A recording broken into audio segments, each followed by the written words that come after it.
The following is a CNN special report.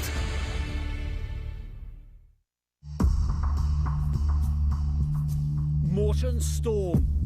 For half a decade, he says he moved back and forth between two worlds and two identities, when one misplaced sentence could have cost him his life. You don't know what angle he's playing. Traveling between atheism, hardline Islam, English and Arabic. In 1 minute he is 007. On the other side he is now part of the militant circle. Between being an agent for Western intelligence and a sworn member of Al-Qaeda. Storm says he was a double agent, so trusted by Al-Qaeda terror leaders. He even fixed one up with a blonde European wife. Brother, this is me without a headscarf. A unique, powerful weapon in the war on terror, who says he got results. I have been responsible for 30 kills. 30 terrorists killed. In a race against time, trying to bring down the most dangerous terrorists before they can launch their next attack. Double agent inside Al-Qaeda for the CIA.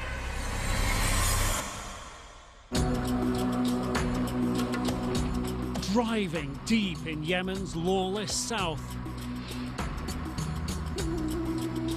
Morton Storm is at the wheel on a spy mission for the CIA. He's hoping this video may help lead his spy masters to the hideout of one of the world's most dangerous terrorists. They would have followed my mobile phones, you know, the satellites, and they can also see the time when I've been standing still and not moving around. The CIA will get the video, Storm says, only if he survives the mission. The stakes could not be higher. If it were leaked or revealed that I was a spy, there's no way I can get out from that place because I'm there by myself and I will get executed. How would they execute you? In the worst possible way. Either they will slice your throat, behead you, or they shoot you and hang you up, crucify you. Storm's target, one of the United States' most wanted Al-Qaeda leaders, American-born cleric Anwar al-Awlaki, now in Yemen, bursting with hate for the US. We are not against Americans for just being American. We are against evil, and America as a whole has turned into a nation of evil. Al-Awlaki has many like-minded followers, and there is a grave concern that he is inspiring, even helping them to plan and launch terror attacks inside the United States. We will fight back and incite others to do the same.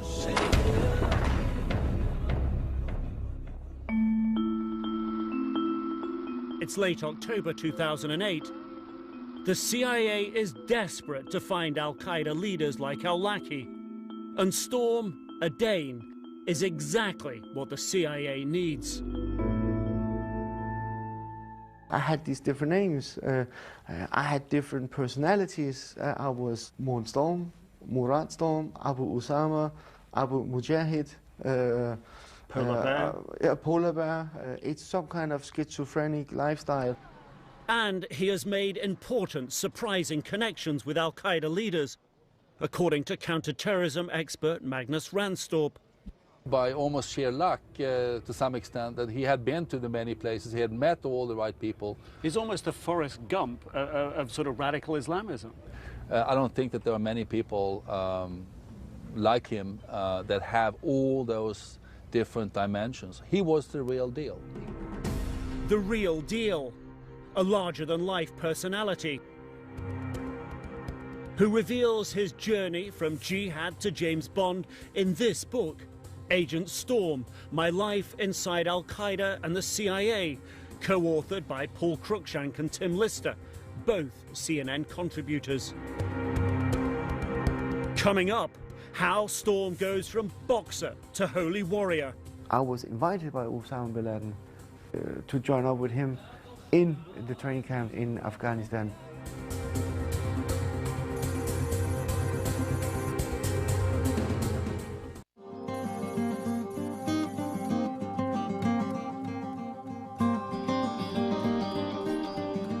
Morton Storm's path to the CIA begins here in Denmark.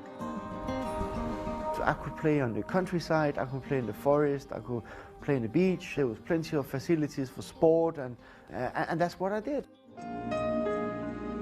Age 7, typical boy, loves laser tag, but behind the smile, there's trouble. I grew up with no dad.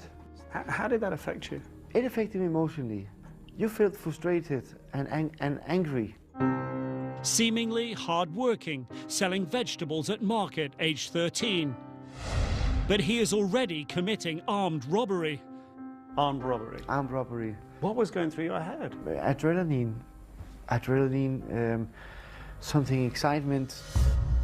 Adrenaline and anger become Morton Storm's trademarks. By his early teens, he was a boxer. Boxing for me was a way of getting out of my aggressions. But your fighting just wasn't limited to the ring, though. It wasn't limited to the ring.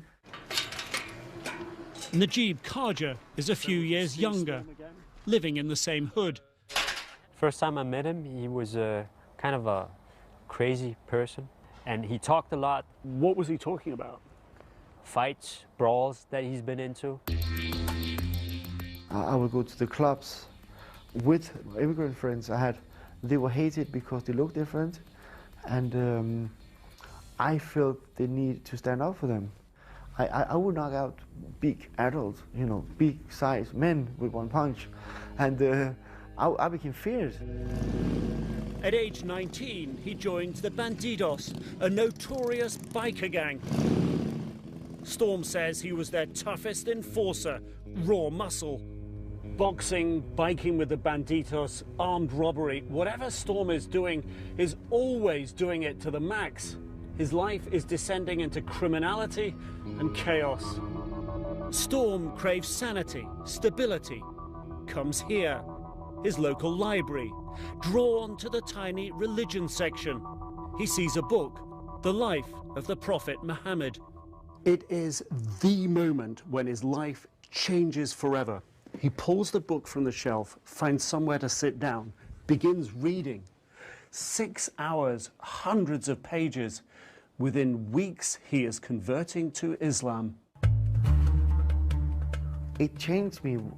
It spoke to me. That book, this is the truth. The truth. I found the truth. He takes the name Murad Storm, travels to Yemen, attends a seminary, learns Arabic, and a strict, uncompromising interpretation of Islam. I was taught everyone else is wrong. As simple as that, black and white. You have the truth, they're wrong. That's right. And those who are wrong, Storm believes, are the enemy. All he can think about is training for jihad. Storm is white and European, traits that might help a terrorist living in the West avoid detection. He says he soon catches the eye of Al-Qaeda's leader. I was invited by Osama bin Laden to join up with him in the training camps in Afghanistan. Storm won't make it to Afghanistan, but he names his son Osama in honor of bin Laden. He was a person who dared to challenge the America. Next time Najib sees him in Denmark, Storm is a different man. The things that he was saying was so extreme that some of the imams, they couldn't cope with it, the stuff he was saying. So he was hanging out on the street and preaching a lot. Preaching what? He was preaching actually jihad. That's him smiling in 2005.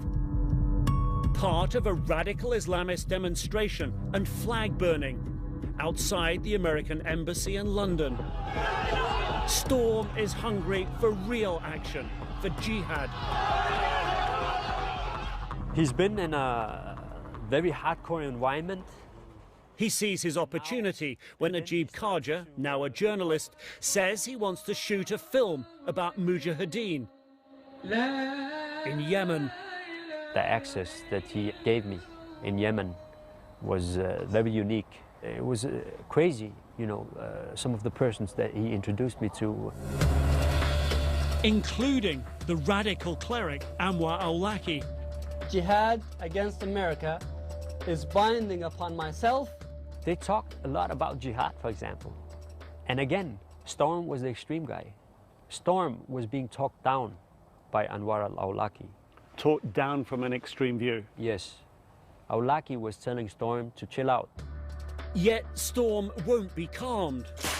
He decides to join jihadists in Somalia. And I had to join that. I had to join according to my religious belief. He returns to Denmark, where he says he gathers military supplies, preparing himself for war. I said goodbye to my children, to my family. Then, at the last minute, a phone call from Somalia. He said, Murad, we lost the airport. In Mogadishu. In Mogadishu. What does that mean? He said, you can't come. You can't come, it's too dangerous for you. What's going through your mind then? So obviously it's Allah's will that I don't go. And I'm so deeply disappointed and devastated. I feel betrayed, you know. Betrayed by his God, unable to fight for his religion, he says. Just as fast as Islam had taken hold, doubt and questions enter. I sat down in front of a laptop and I typed contradictions in the Quran. I'm daring to ask this question. I had to enter and I saw plenty of websites talking about contradictions in the Quran. It took some time to research them, but once I concluded that they were genuinely contradictions, that's when it wiped totally away my faith. Is that when you stopped being a Muslim? That's when I stopped being a Muslim, in my heart, in my belief. Years of radical brainwashing strip away in seconds, and Storm makes a stunning decision to switch sides. I told him, guys, I'm not longer Muslim. I want to fight the war on terror. The question now, would anyone believe him?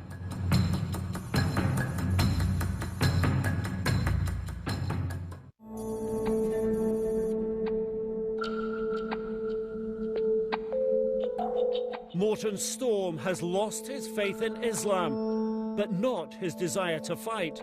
Now he wants to switch sides to work for the West as a double agent, targeting his former friends, the radical Islamists. He tells us he reaches out to Danish intelligence agents. They meet immediately. The first order of business, room service, and Storm orders what no devout Muslim would eat or drink. I told him I want something with pork and bacon in it, and I want a beer. Beer and bacon for a Muslim?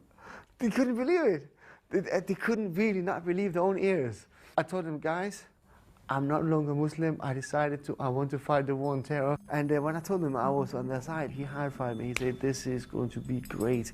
Storm is a spy master's dream. I mean, here you have someone who has so many different personas and are able to switch through the different personas in such rapid succession. And he appears to have connections at the top levels of Al-Qaeda.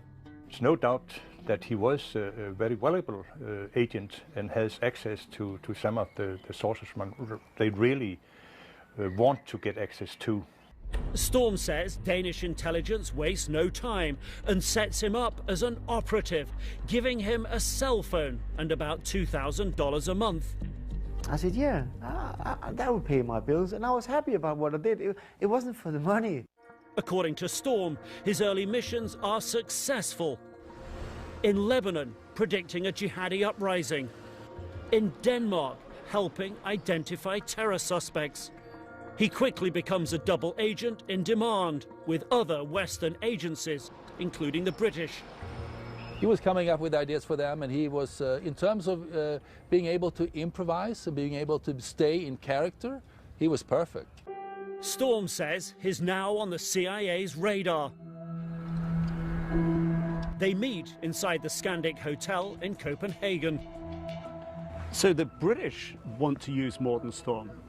Then the CIA come on the scene. Is this heard of before in the spy world like this? No, I think it's very unusual for everyone to sort of almost feed off Morten. I think that's quite unusual. Storm says the CIA and the British exploit his terrorist links, sending him on trips to Kenya to meet African jihadists.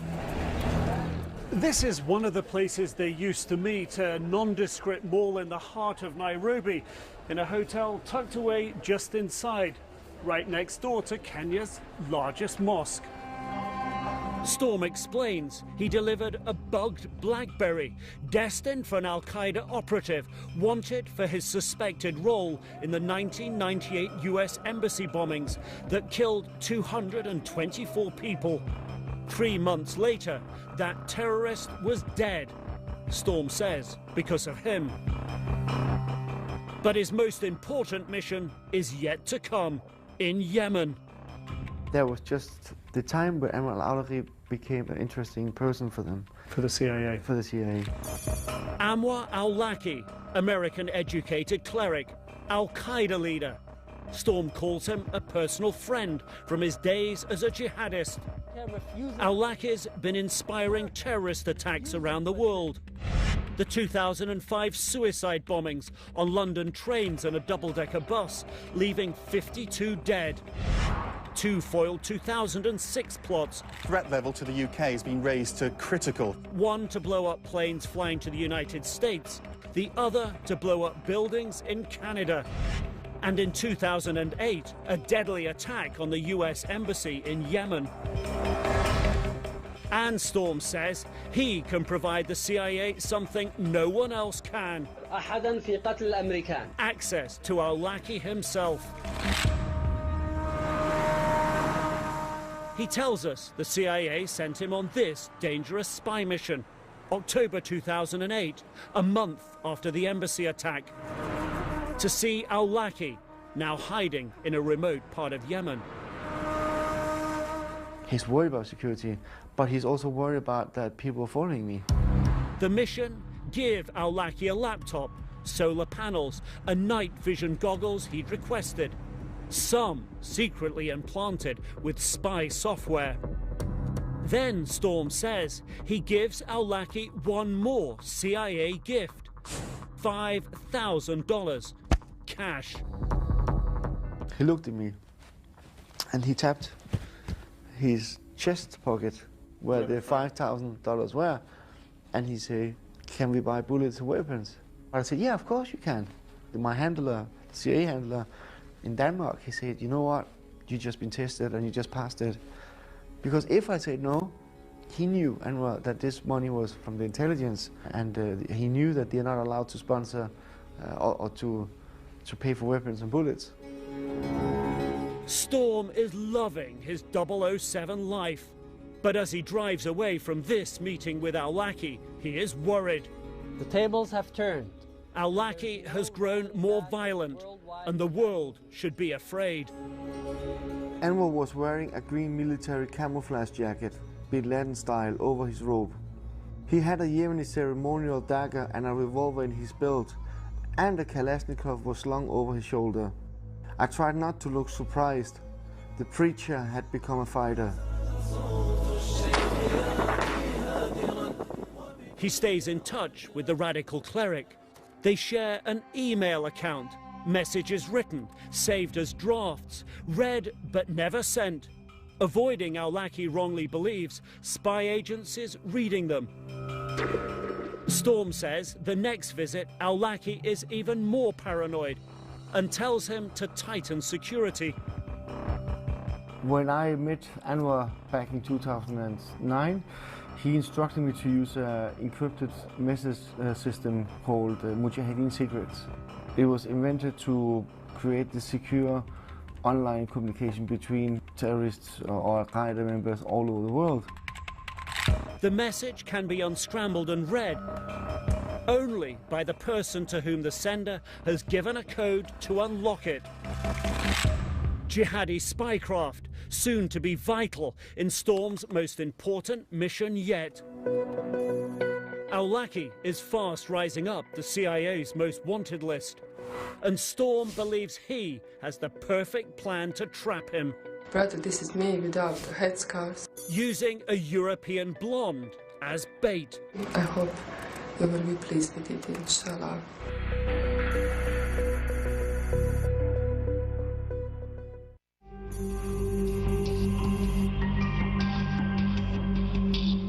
The situation with many of the Muslims around the world.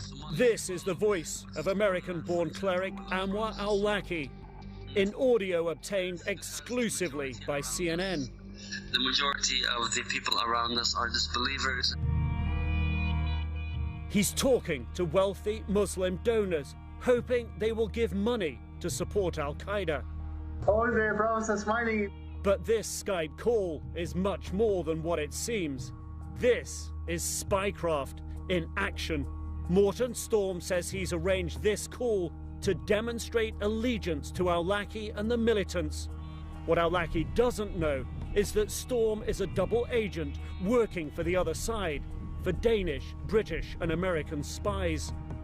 You should support the Islamic causes, whether we're talking about Somalia or Afghanistan or Iraq or Chechnya. It's clear to the West that Al-Awlaki is a growing danger, infecting the minds of Muslims everywhere. Just months after the Skype call, United States Army Major Nidal Hassan goes on a shooting rampage at his base in Fort Hood, Texas. Hassan kills 13 fellow soldiers and calls Al-Awlaki his inspiration. They'd exchanged emails. The cleric turned terror leader takes credit. His website reads, Nidal Hassan is a hero. We all knew that he had to be killed. That was clearly stated. Everyone knows this very clearly. Yeah. Just 1 month later, breaking news. Al-Awlaki sends the so-called underpants bomber to blow up Northwest Flight 253 as it lands in Detroit Christmas Day 2009. A passenger tried to detonate some kind of explosive. The plot is foiled, but CIA agents now know there is no time to lose. Anwar al-Awlaki is waging a relentless bloody war against Americans. More than ever, Storm says, the CIA is realizing they need him. America as a whole has turned into a nation of evil. Al-Awlaki must be eliminated. But Storm says his bosses from American, British and Danish intelligence agencies disagree about how to take out Al-Awlaki. Controlling the plan means controlling Storm. In a bizarre courtship, the spy agencies lavish attention on Storm, trying to win his loyalty. First up, the Danish, wooing Storm on behalf of the CIA. We went to Iceland, up to the Blue Lagoon, and we spent some time up there. You were kind of chilling out quite literally up there, right? Yeah, we were, yeah. Danish agents break all the rules, taking happy snaps with him. Not to be outdone, the British take Storm to Sweden. They booked a 4-day team building trip at the Ice Hotel. We had extraordinary good team building. Yeah. We went dog sledding. In Sweden! We went snow scootering. I stayed in a very expensive room inside the Ice Hotel. Storm says he ultimately chooses to work with the CIA, which supports his plan to locate and assassinate Al-Awlaki by using an unsuspecting woman as bait. Unbelievably, Al-Awlaki has asked Storm to play matchmaker and find him a European blonde to be his third wife. Storm's search leads him to Irina Horek from Croatia, a recent convert to Islam, who now calls herself Amina. They chat on Facebook. European blonde, exactly what Anwar wanted. And she asked me if I knew Anwar al-Awlaki and if I could help her to get married. Al-Awlaki's Mujahideen secrets encrypted emails to Storm show he is hooked. So far I'm interested. Please update me on the sister situation. If you could try to speed up her travel into Yemen. Through Storm, Al-Awlaki and Amina exchange encrypted emails. It's a match. They agree to marry. Storm says the CIA sends him to Austria for a rendezvous with Amina. They will meet at the bus station. It's Storm's most important spy mission so far. He can't afford any mistakes. but almost immediately he's disobeying the CIA. According to Storm, the American agents have a very specific plan. Walk past this bakery, take Amina to a specific cafe that they have under surveillance. They want the first meeting with Amina here in this cafe. Realizing it is selling beer, no place for a devout Muslim, Storm, without checking with his handlers, changes the plan. He brings Amina to a nearby McDonald's, shows her al-Awlaki's notes on his computer, but the CIA agents are angry. Storm says they think he has gone rogue. Again, I improvised from myself. I took control. Aren't they supposed to be running you rather than you running them? In the ideal world, probably, yes. Bottom line, the CIA can't be picky. To locate and eliminate al-Awlaki, they need Storm, and they are willing to pay if his plan works.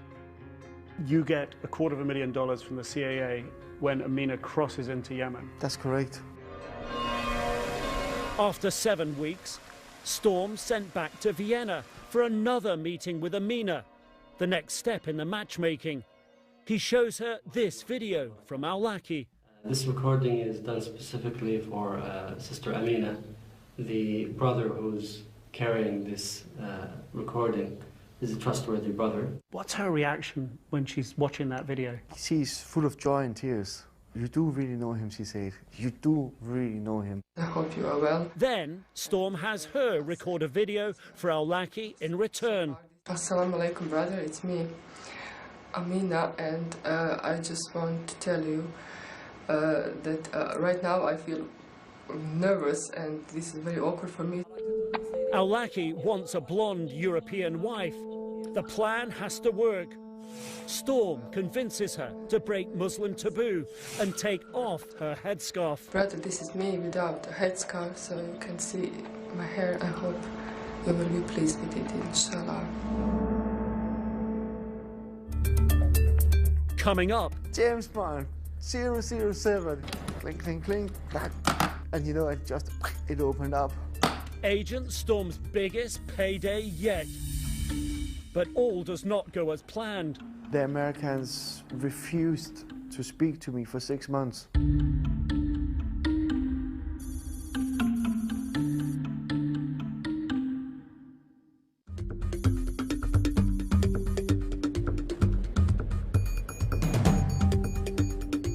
Amina, the cute young European, is getting ready to go to Yemen to marry one of the world's most wanted terrorists. Choose what is better for you regarding this proposal.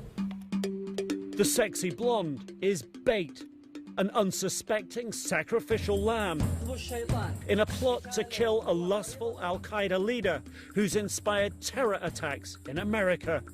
Morton Storm says it is his plan, backed by the CIA. It's unbelievable that he has been able to be so trusted by one of the world's most hunted terrorist leaders that he would even become a matchmaker.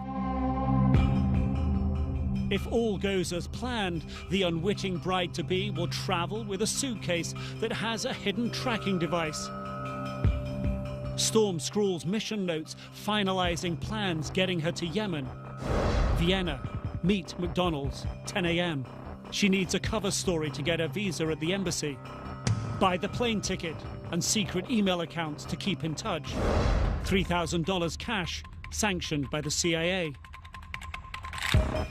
If she gets to Yemen, the CIA promises Storm $250,000. He knows it could cost the blonde her life. How do you reconcile that? She's an innocent. Well, she wasn't, according to my judgment of her. She was a ticking time bomb running around in Europe. And she was already convinced about what she wanted to do. And if we can use her to get close to Amr al-Awlaki and to hit him, well, that's the way it goes. Al-Laki's encrypted email to Storm dictates she bring one carry-on bag, one medium suitcase. Storm says he picks a grey Samsonite, passes the measurements to the CIA, which hides the tracking device in the handle.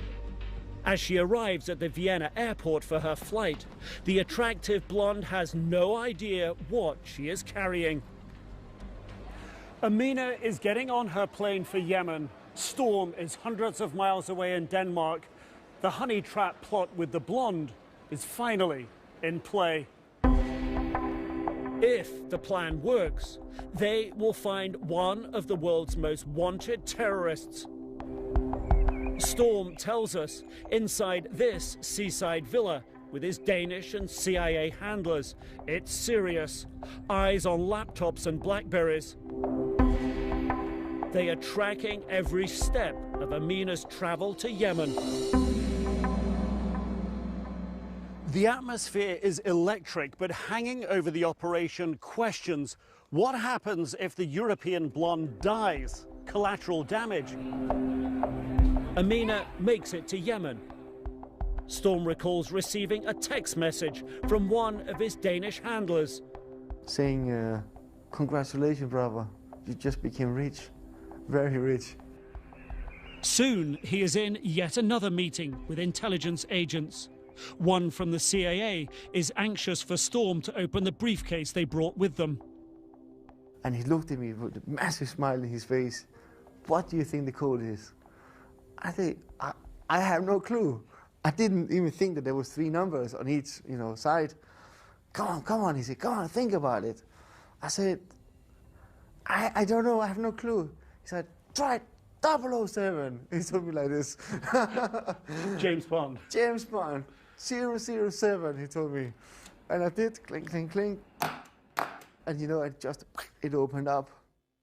So happy with the cash, he took this photo of the $250,000 inside. Then this, an encrypted message from Al-Laki, an update. It's about Amina. We got married. Al-Laki ironically adding, mashallah, she turned out better than I expected and better than you described. She was a very pretty girl. And he was happy. He was extremely happy, yeah. But there's also an email from Amina, a bombshell. Security-conscious Al-Laki had told Amina to dump the suitcase before they meet, leaving behind it and the tracking device. CNN contacted Amina's family, who declined to comment. Storm says the CIA is furious his plan failed. The Americans refused to speak to me for 6 months. No US official here in Denmark or anywhere else has ever acknowledged Storm's claims of a role with the CIA. The CIA itself declined our request for a comment. The CIA keeps Storm sidelined, even as Al-Laki's killer crusade continues. Sophisticated printer bombs like this. One. On cargo planes headed to the USA. Luckily, they are intercepted before they explode. Storm says he gets a text message from the CIA, which says they've lost all track of Al-Laki. They are desperate and want Storm's help again. One of my handlers, Jesper, he told me that there will be a bounty for this one, and I would get rewarded with the $5 million. $5 million? Yes, you will get paid $5 million for this. Next, Al-Laki eliminated. The man known as one of the top terrorist recruiters in the world has been killed. And Storm in the crosshairs of jihadists.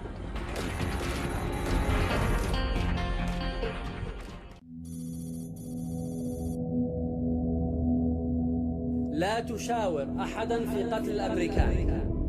Radical Islamist Anwar Al-Laki has caused terror attacks worldwide. Army of Islam.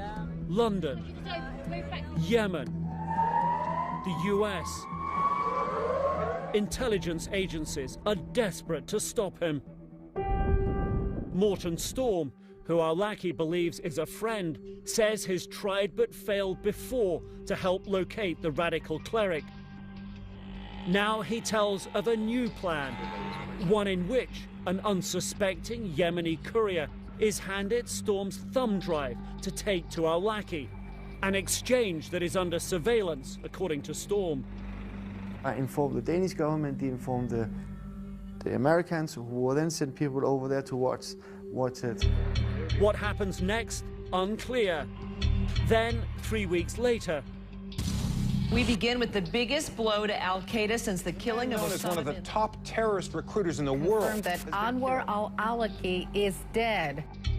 Al-Awlaki's death could mean a $5 million CIA bounty for Storm.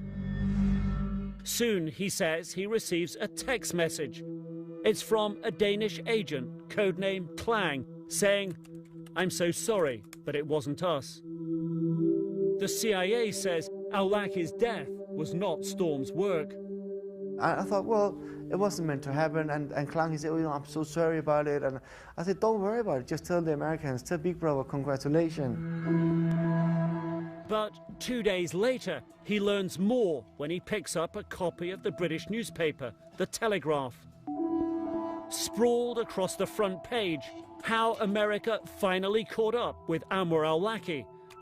The capture of a low-level errand runner was the key breakthrough that led to the Al-Qaeda leader's death. I froze when I read it. I was like, I had that ice in my stomach. I said, that's my mission. The dates, the time period that he was arrested, young career matches the young career that I met. Storm believes he was key in leading the CIA to Al-Awlaki. He feels cheated, and he lets intelligence agencies know he is furious. According to Storm, they set up a meeting at the Marienlyst Hotel in Denmark. Inside the lobby, Storm says he starts secretly recording as Danish agents approach. I put my iPhone in my pocket and I recorded the conversation. Then, inside a private room, Storm says he continues recording as he comes face to face with a man he says is CIA agent Michael. Either you trust us or you don't. In this case, I guess you don't. I don't. We had our team, we had our whole project going forward, of which you played the highest role. Okay, President of the United States. Okay, he knows about your work. The CIA's attempt to placate Storm fails. Tempers are rising. Now, I'm not sure why you think we would do it.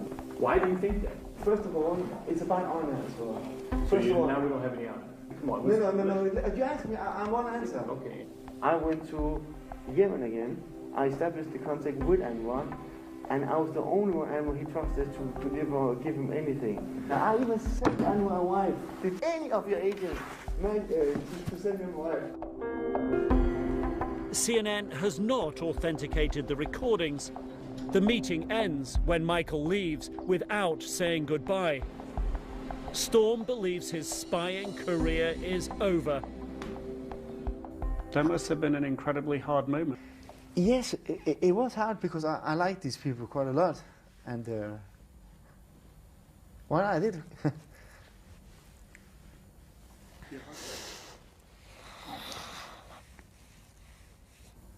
3 years later, this is still hard. Oh, it's very hard.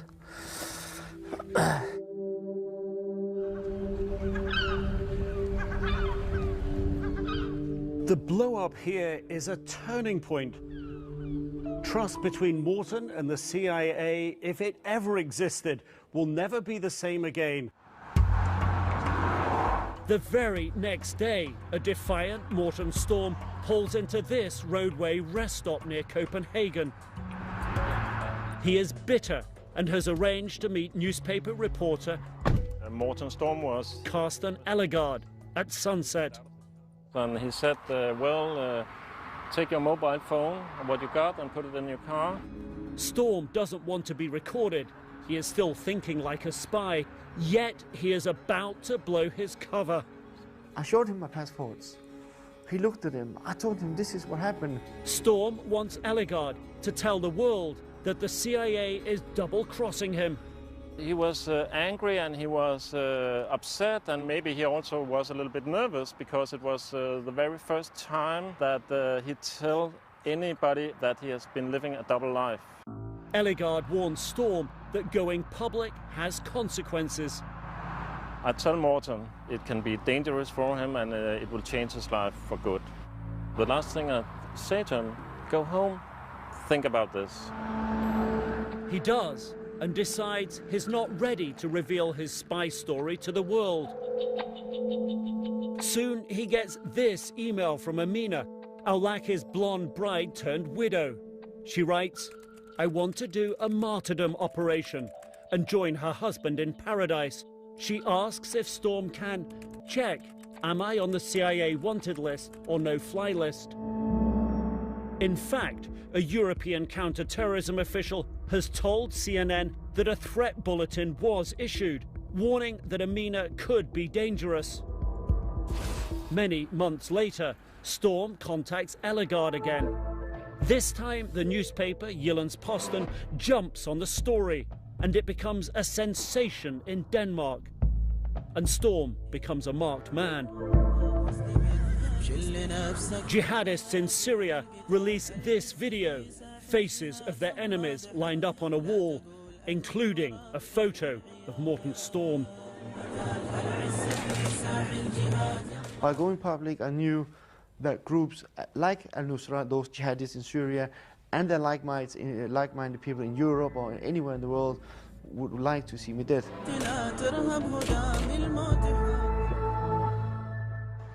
The American, British and Danish spy agencies all declined CNN's request for comment on Morten Storm. To date, Storm's story and his value to those agencies has never been publicly contradicted. My agenda was to do a change to save people's life, and I done so. I was a bad spy, able of creating good results. Multiple identities, shifting loyalties, a life of extremes, from radical Islam to top-level secret agent.